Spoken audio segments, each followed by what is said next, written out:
Bagobo, Mindanao. Soon after people were created on the earth, there was born a child named Lumabet, who lived to be a very, very old man.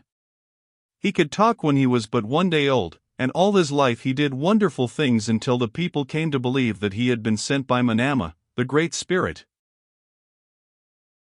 When Lumabet was still a young man, he had a fine dog, and he enjoyed nothing so much as taking him to the mountains to hunt. One day the dog noticed a white deer.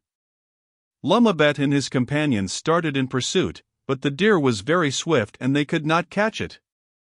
On and on they went until they had gone around the world, and still the deer was ahead.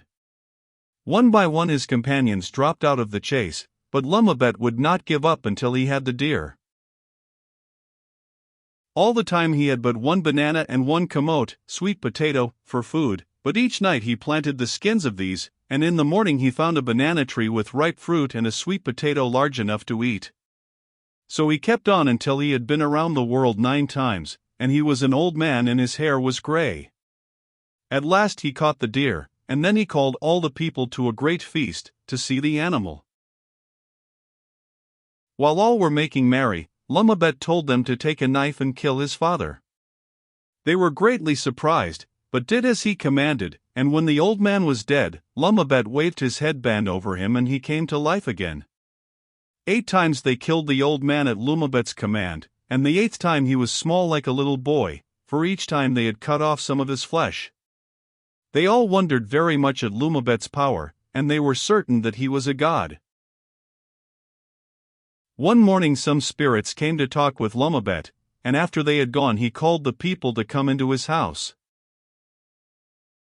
"We cannot all come in," said the people, "for your house is small and we are many."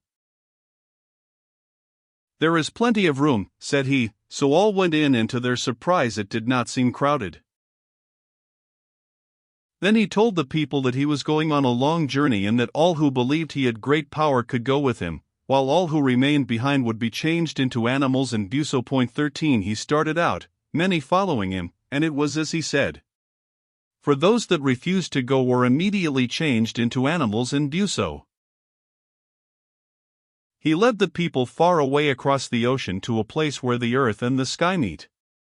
When they arrived they saw that the sky moved up and down like a man opening and closing his jaws. "Sky, you must go up," commanded Lumabet.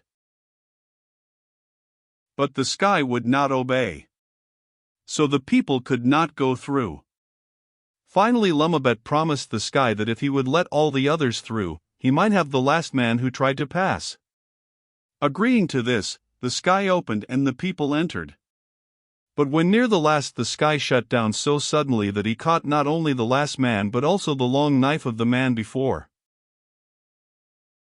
On that same day, Lumabet's son, who was hunting, did not know that his father had gone to the sky.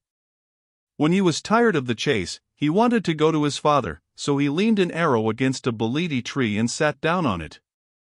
Slowly it began to go down and carried him to his father's place, but when he arrived he could find no people. He looked here and there and could find nothing but a gun made of gold. 14 This made him very sorrowful and he did not know what to do until some white bees which were in the house said to him, "You must not weep, for we can take you to the sky where your father is."